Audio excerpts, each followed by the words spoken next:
une scénette que j'ai intitulée Roméette et Julio, directement inspirée de Roméo et Juliette de Shakespeare. Devant le rideau rouge, face aux spectateurs. Le metteur en scène. Mesdames, mesdemoiselles et messieurs, nous allons avoir le vif plaisir d'interpréter devant vous, ce soir, un acte délicieux d'Oscar Marivelle, intitulé Roméette et Julio. Le rôle de Roméette sera tenu par mademoiselle Dubois, celui de Julio par monsieur Durand. Dupont fait irruption côté cour. Dupont. Pardon, Julio, c'est moi. Durand fait irruption côté jardin. Durand. Pardon, on m'a donné le rôle, vous étiez malade et je suis votre remplaçant. Dupont. Je suis à présent rétabli et je suis ici pour tenir mon rôle. Durand. Trop tard, j'ai appris ce rôle, nous l'avons répété avec mademoiselle Dubois et c'est à moi de le jouer. Dupont. Et moi aussi je l'ai appris et je suis l'acteur principal. Vous n'êtes qu'une doublure. Le metteur en scène. Écoutez, monsieur Dupont, de toute façon, je pense qu'il est préférable que ce soit monsieur Durand qui tienne ce rôle. C'est plus dans son tempérament que dans le vôtre. Et... Dupont. Alors, vous croyez que j'aurais appris le rôle pour rien? Vous ne m'avez pas regardé? Durand. Mais si, on vous a bien regardé, vous n'avez pas du tout la tête de l'emploi. Dupont. Autant que vous, espèce de polichinelle à ressort. Durand. Ah, mais dites donc, je vous interdis de m'insulter, espèce de mannequin biscornu. Le metteur en scène. Messieurs, je vous en prie, un peu de tenue. Dupont. Je le jouerai, ce rôle. C'est moi qui l'ai eu le premier. Durand. Non, c'est moi qui le jouerai. C'est pas dans votre tempérament, on vous l'a déjà dit. Le metteur en scène. Messieurs, s'il vous plaît, un peu de respect pour les spectateurs. Durand. Enfin, monsieur Barbuzet, c'est à moi de le jouer, n'est-ce pas? Dupont. Non, il est à moi, n'est-ce pas? Le metteur en scène. Nous n'avons plus le temps d'en discuter, la pièce doit commencer. Allez en coulisses, mettez-vous d'accord, et commençons. Ils repartent, chacun de son côté, cour et jardin, tout en s'invectivant. Dupont. Vous pouvez aller vous rhabiller, canard à roulettes. Durand. Et vous pouvez rentrer chez vous, tête d'âne chauve. Le metteur en scène passe la tête derrière le rideau, en tournant le dos au spectateur. Le metteur en scène. Mademoiselle Dubois? La demoiselle répond de derrière le rideau. Mademoiselle Dubois. Nous commençons tout de même? Le metteur en scène. Mais bien sûr qu'il faut commencer. Asseyez-vous dans le fauteuil. Puis, se retournant vers le public. Mesdames, mesdemoiselles et messieurs, veuillez nous excuser de ce petit incident sans gravité. La scène se passe dans un charmant petit boudoir Louis XV. Roméette attend avec impatience et inquiétude la visite de son fiancé car ses parents s'opposent à leur mariage. Mais place au théâtre, les 3 coups, vite.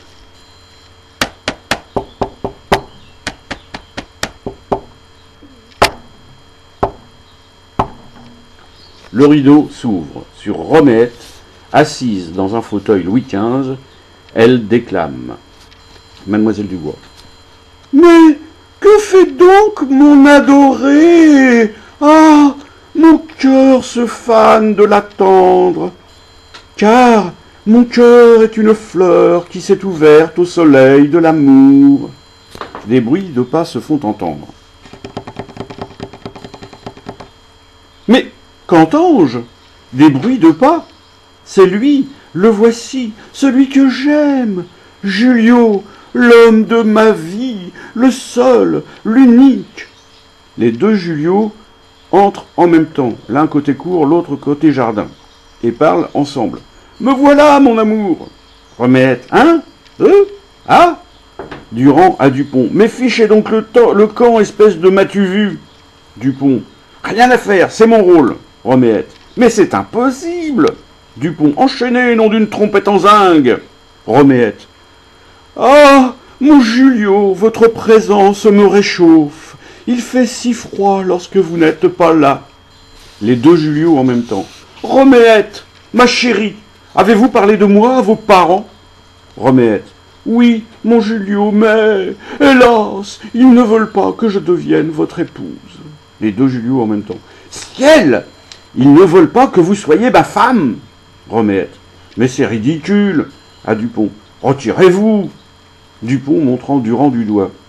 C'est à lui de se retirer, j'étais là le premier. Durand s'agenouille aux pieds de Roméette et lui prend la main. Enchaînons, ne nous occupons plus de lui. Dupont s'agenouille et prend l'autre main de Roméette. C'est vous qu'on devrait enchaîner, espèce de chimpanzé. Durand. Ciel! Vos parents ne veulent pas que vous soyez notre femme. Que vous soyez ma femme. Dupont. Ciel! Ils ne veulent pas que vous soyez ma femme. Roméette. Ils désirent me voir épouser le comte de Saint-Exéma. Les deux Julio. Le comte de Saint-Exéma? Ce misérable! Eh bien, je le tuerai en duel. Roméette. Et si c'était lui qui vous tuait, mon Julio, je n'y survivrais pas. Songez que je n'ai que vous dans la vie, je n'ai qu'un Julio. Les deux Julio. Oui, vous n'avez qu'un Julio, et ce Julio, c'est moi. Ils s'affrontent. Mais plutôt mourir que de vous voir épouser un autre. Roméette. Je ne saurais non plus renoncer à devenir votre femme. Les deux Julio. Alors, ma Roméette, nous devons fuir et nous marier clandestinement. Il se lève et essaye d'entraîner Roméette chacun de son côté, l'écartelant. Durand. Fuyons, tous les deux.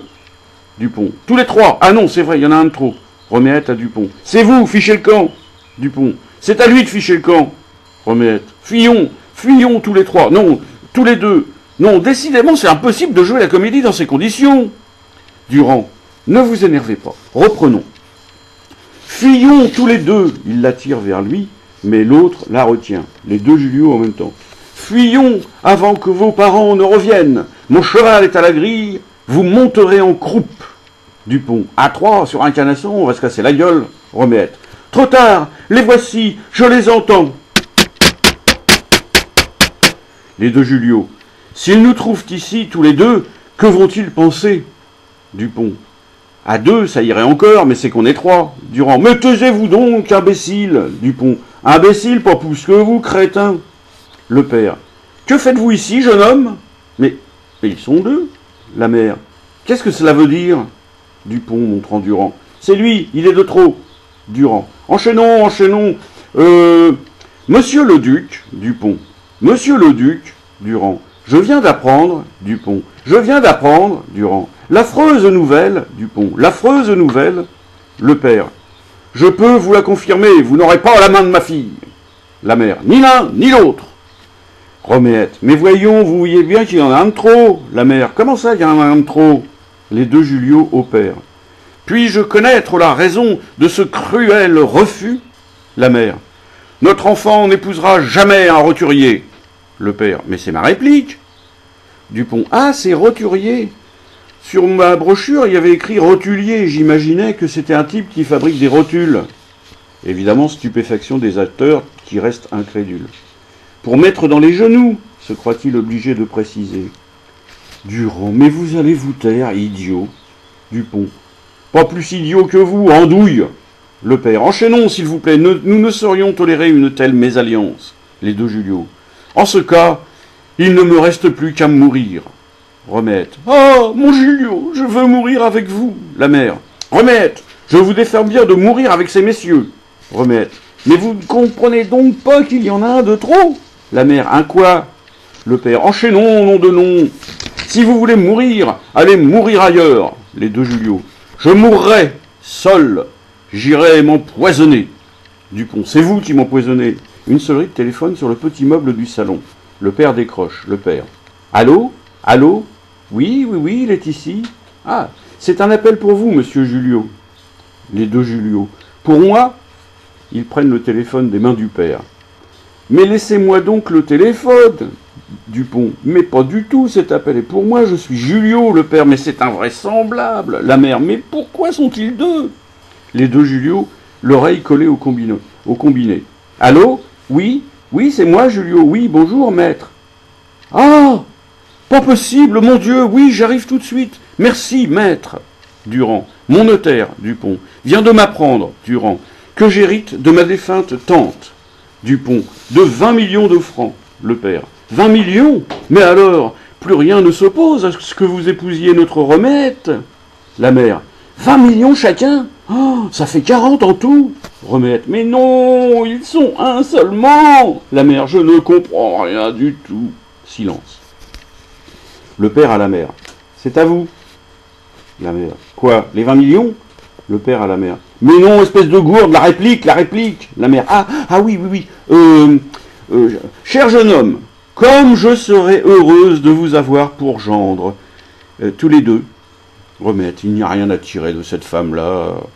Le père. Donnez-moi votre main, jeune homme. Ils tendent tous les deux la main. Le père met les deux mains dans la main de Remette. Voici celle de ma fille. Remette.